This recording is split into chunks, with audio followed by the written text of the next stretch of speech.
Money निकाल रही है।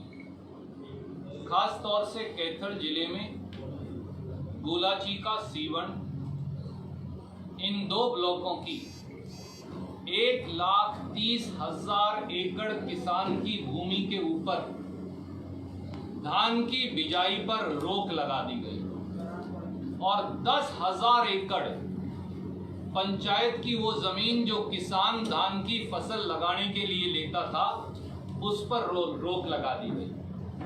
यानी अकेले कैथल जिले में और खास तौर से कुंडरी में पंचायती जमीन और गोलाचीका के अंदर और सीवन के अंदर पंचायती जमा मलकियत की जमीन 1,40,000 एकड़ में अब किसान अपनी खुद की मलकियत की जमीन पर और पंचायत की मलकियत की जमीन पर खेती धान की नहीं कर पाएगा।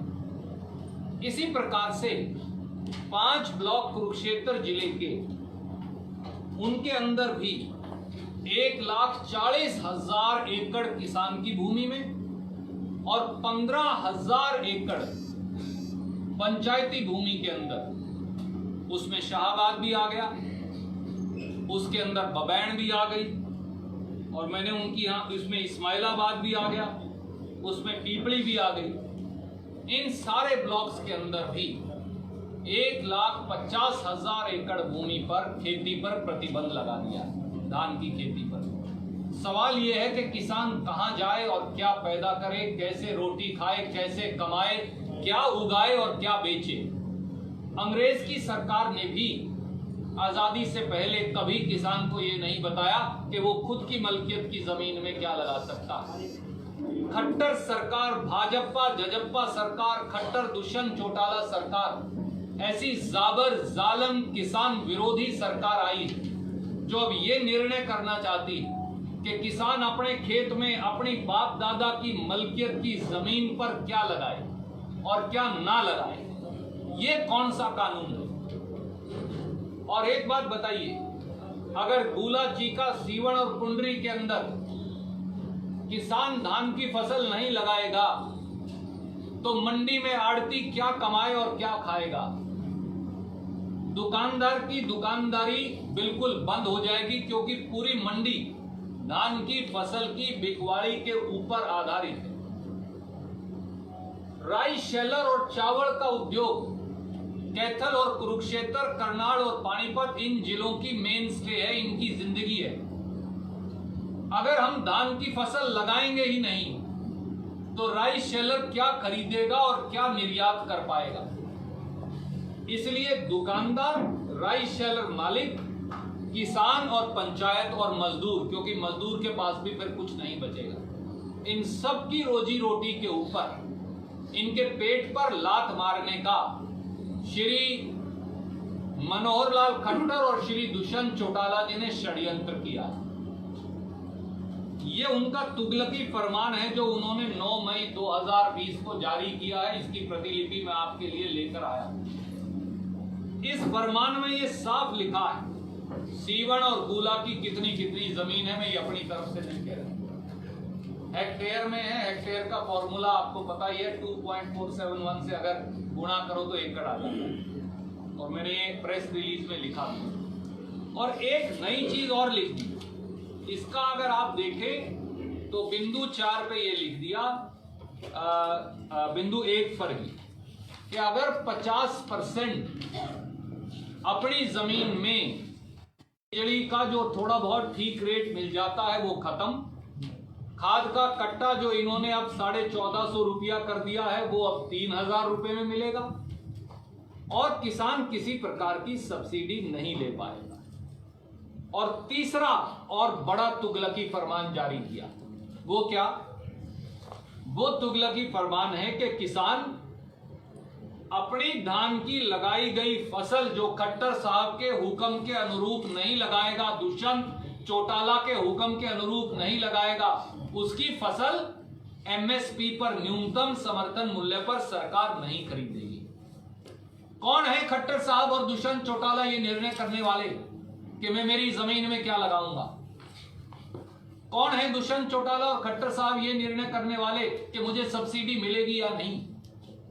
कौन है खट्टर साहब और दुष्यंत चौटाला ये निर्णय करने वाले कि मैं मेरी पीआर जीरी जो है वो न्यूनतम समर्थन मूल्य पर बेच पाऊंगा या नहीं? और आज एक नया हुक्म और निकाल दिया, उसकी प्रतिलिपि भी मैंने आपके लिए लगाई है। ये लगा दिया, अब आज एक नया जारी कर दिया कि अगर 50 बीएचपी की मोटर किसी जमींदार की है तो उसका ट्यूबवेल का कनेक्शन काटेंगे।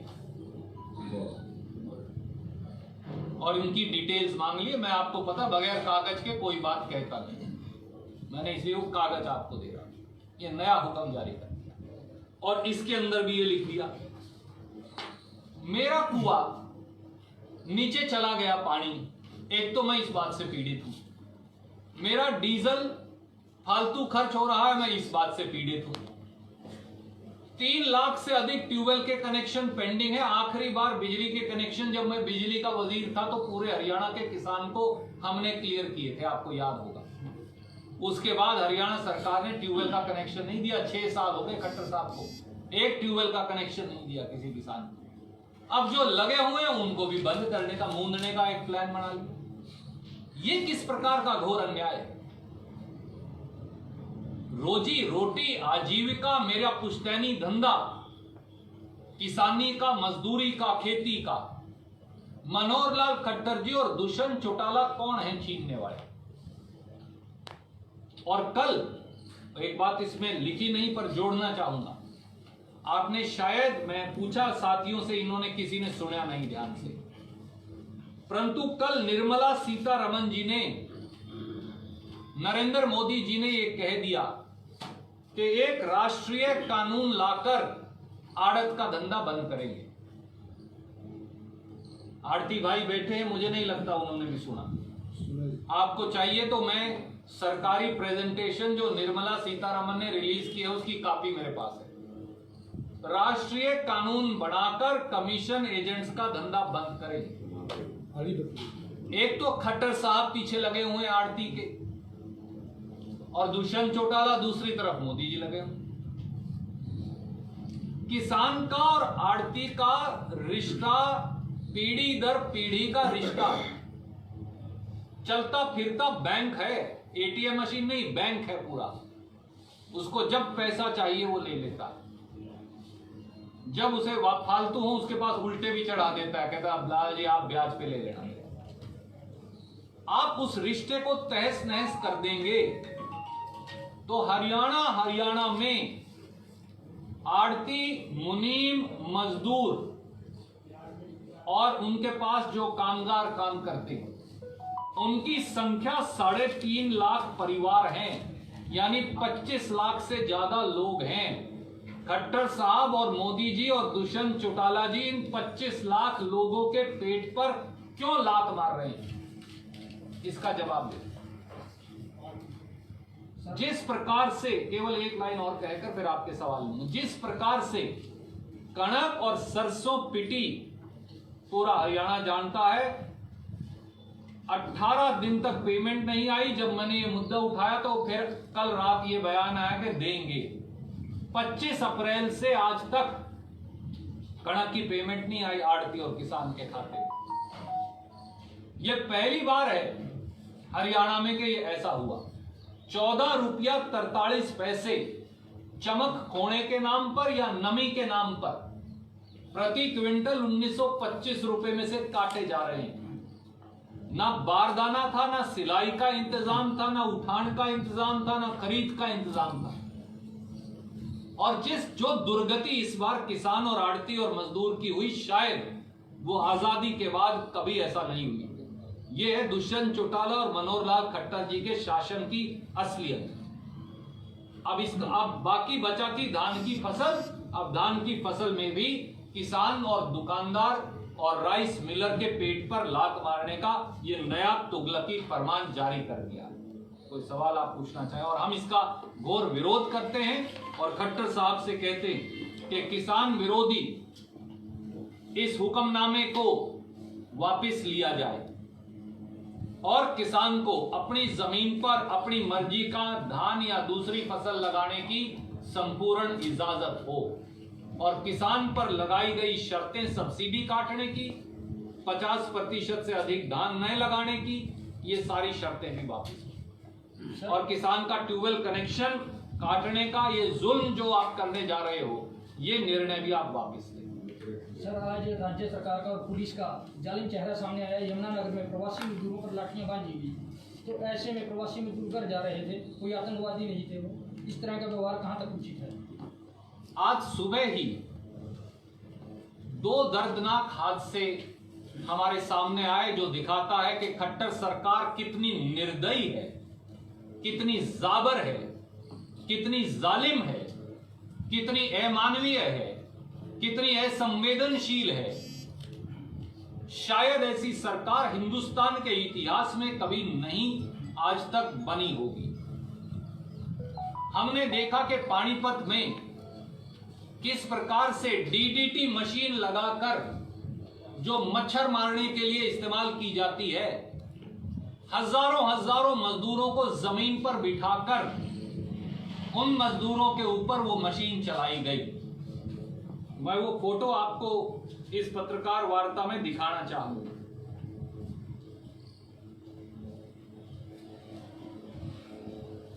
ये वो फोटो आप ही के समाचार पत्रों ने छापी है, कई समाचार पत्रों में छपी थी, उसमें से एक की प्रतिलिपि मैंने लगाई है। मैं आपको भिजवा भी दूंगा, पंडित जी मैं आपको भेजूंगा। आप मुझे बताइए, क्या इस देश का मजदूर, श्रमिक, कामगार, इस देश का अनुसूचित जाति और पिछड़े वर्गों का व्यक्ति अब इंसान नहीं, हम मच्छर मक्खी हैं?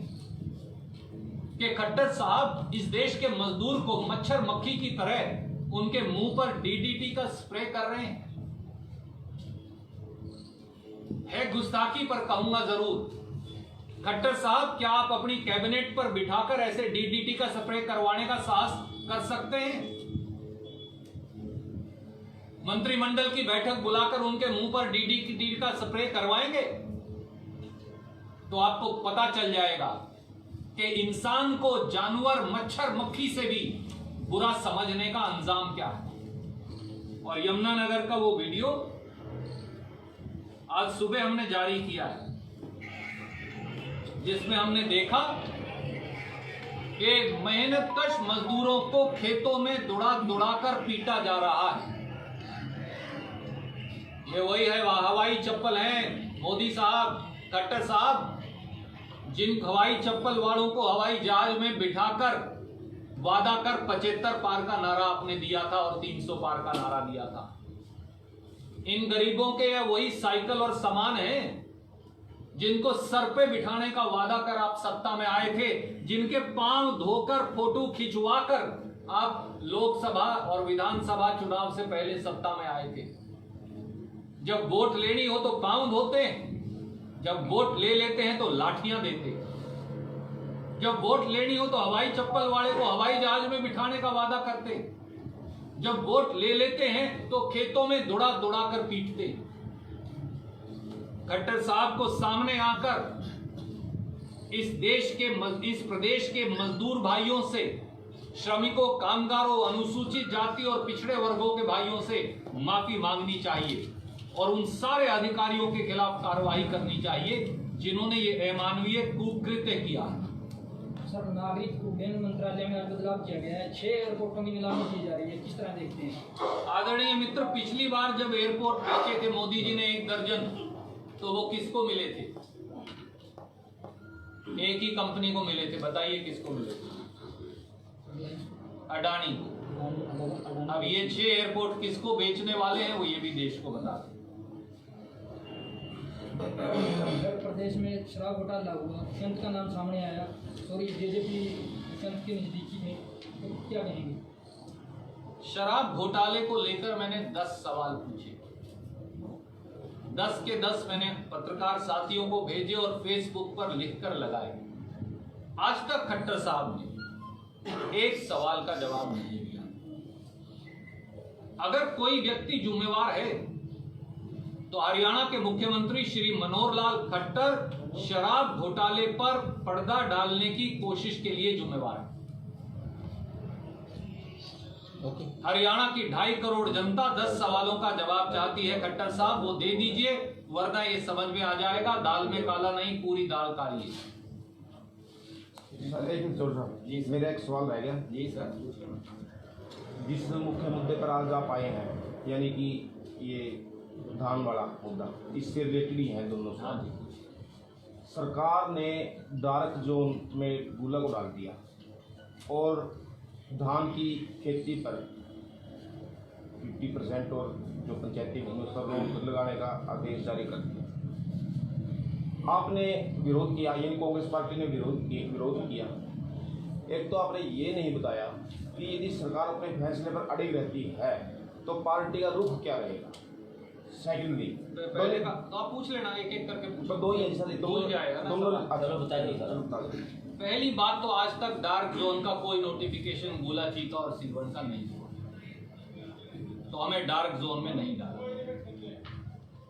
खट्टर साहब ने पिछले साल भी 7 दूसरे ब्लॉकों के अंदर ये स्कीम चालू की थी।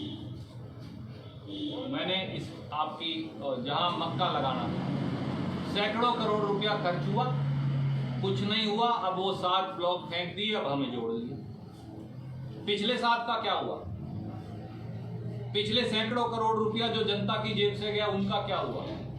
कितनी जमीन में आप मक्का लगा पाए? हाइब्रिड सीड भी देना था, 2-2 हजार रुपया एकड़ भी देना था, वो क्या हुआ? आज तक एक टूटी कोड़ी दी नहीं। हाइब्रिड सीड जो खरीदा वो नकली पाया गया, सैकड़ों करोड़ सरकार का डूब गया।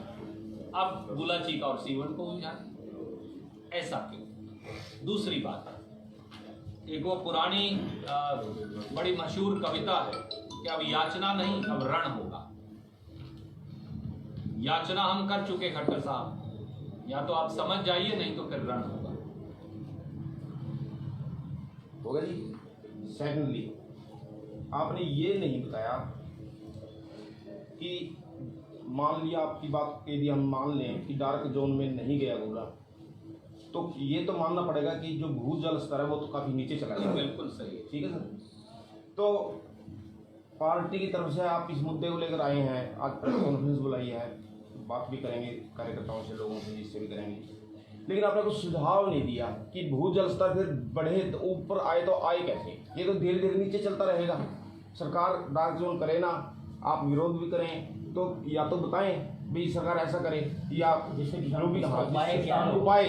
आपका सवाल बड़ा वाजिब है। मैंने सोचा कि आपने मेरी जो पहली पत्रकार वार्ता है वो देखी होगी, क्योंकि मैं आपका कम समय लेना चाहता था। पूरे उत्तरी हरियाणा के लिए आपको मालूम है, जब यमुना में बाढ़ आती है, और हर साल आती है, तो यमुना में 15 से 25 लाख क्यूसेक फालतू पानी आता है।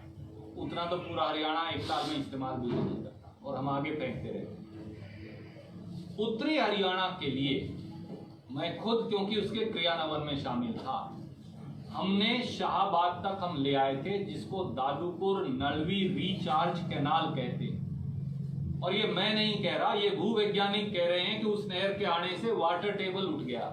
यमुनानगर, अंबाड़ा, कुरुक्षेत्र, पेहवा तक का जो पानी 4-4 फुट ऊपर आया, वो उस नहर की वजह से आया। और मैं ये कई बार कह चुका, खट्टर साहब को कहा, 51 दिन हम धरने पर बैठे, आप याद करिए। शाहबाद में धरना लगाया, 5 बार मैं बैठा, 51 दिन धरना लगाया हमने। यमुनानगर में धरना लगाया और कहा, खट्टर साहब मुख्यमंत्री नहर बनाते हैं, मूंदते नहीं। ये पहला मुख्यमंत्री है हरियाणा का जो नहर मूंदने का काम करता है। 400 करोड़ रुपया, 450 करोड़ रुपया खर्च कर बनाई हुई नहर, 2000 एकड़ जमीन एक्वायर की हुई नहर, उन्होंने मूंदने के ऑर्डर कर दिए। क्यों? क्योंकि शाहबाद और यमुनानगर के बीच के किसान को 100 करोड़ रुपया अतिरिक्त मुआवजा देना आ गया था। 100 करोड़ अतिरिक्त होते हैं अगर, या पूरे इलाके का भूजल बढ़ाना। और उसकी मैं एक अगली प्लान शुरू से कहता आया कि जब कभी मौका होगा, बीबीपुर लेक की 1 से 1,500 एकड़ जमीन एक्वायर करेंगे, किसान को मुआवजा देंगे। शाहबाद से दादूपुर नलवी लेकर आएंगे बीबीपुर लेक तक, उसको 80 से 100 फुट गहरा खोदेंगे और हरियाणा का सबसे बड़ा रिचार्ज, पानी भूजल रिचार्ज जलाशय और लेक वो होगी, और उसको फिर एक और, क्योंकि 20-25 किलोमीटर रह जाएगा, उसको लाकर हांसी बुटाना से मिलाएंगे। वो क्यों? वहां गेट्स लगा देंगे। जब यमुना में फ्लड आता है, जिस पानी को ना राजस्थान लेता, ना दिल्ली, ना कोई और, तो हम उस पानी को इस नहर से डालकर उस जलाशय को भरकर बीबीपुर लेक को, और ये पानी ये नाका नहीं तोड़ने देते, इसे हांसी बुटाना में डाल दूंगा। ये गहरी है, आपको पता ही है, अपने यहां से तो जाती है। ये सारा पानी दक्षिणी हरियाणा ले जाएंगे और उनके जलाशय भर देंगे, तो एक फसल वहां होनी शुरू हो जाएगी और उनकी वाटर टेबल भी उठेगी। एक सीजन का पानी तो दे सकते हैं आप। तो जब आपको पानी की जरूरत नहीं, उत्तरी हरियाणा में बाढ़ आई है, तो आप वो पानी लाइए और उधर ले जाइए, नहीं तो ये सारा बेकार जाएगा। बड़ी बनाई नहर है, कुछ नहीं करना, कुछ भी नहीं करना। जिस दिन आप इसको बीबीपुर लेक तक ले आएंगे, मैं गारंटी देता हूं, ईश्वर जिंदगी का पता नहीं, ये गूला चीका के अंदर दोबारा 100 फुट पानी, 50 से 100 फुट पानी उठा हुआ दिखाऊंगा। तो ये खट्टर साहब को ये लागू करना चाहिए था। हाँ, मैं यही पूछना चाह रहा था। बड़ी बनाई नहर को आप मूंद रहे हैं और किसान को सजा दे रहे हैं, तो डबल सजा। एक तो जो मैंने रिचार्ज कैनाल बनाई मेरे ट्यूबवेल का पानी उठाने के लिए, एक तो आप उसके अंदर कसी लगाकर मूंद रहे हो, और एक मुझे ये सजा दे रहे हो कि तेरा पानी नीचे क्यों गया। तो दोहरी सजा मत दीजिए खट्टर साहब, ये पाप मत करिए, क्योंकि आपको जनता की जो हाय है वो भुगतनी पड़ेगी। सर, तीसरा सवाल पैदा हो गया है, जो आपकी प्रपोजल थी, क्या वो अच्छी नहीं थी या राजनीतिक खुन्स की वजह से उसको लागू नहीं किया खट्टर साहब ने? खट्टर साहब किसान के विरोधी हैं और उनकी सरकार किसान की दुश्मन। शायद इस वजह से उन्होंने चालू बने बनाए प्रोजेक्ट को बंद कर दिया। याद करिए, उन्होंने 250 करोड़ रुपया सरस्वती नदी के लिए भी दिया है, पर जाके तो देखिए उस सरस्वती नदी में इस दादूपुर नड़वी का पानी इंजन से उठाकर डाल रहे हैं। जाकर देखिए, इंजन से उठाकर 250 करोड़ की नहर आप चला रहे हो, एक और जो जिससे पानी ला रहे हो उस पर आप उसको मूंद रहे हो। अजीब आदमी है। तो सर, जो सरकार की पॉलिसी है, जो पानी ऊपर करने की पॉलिसी सरकार ने लागू की है, क्या आपको लगता है कि इससे लेवल पानी का ऊपर आ जाएगा? सरकार के पास कोई पॉलिसी है ही नहीं, केवल बदनीयती है, बेईमानी है, किसान, दुकानदार और मजदूर का विरोध है, उससे दुश्मनी है। ठीक है सर, धन्यवाद। ठीक है।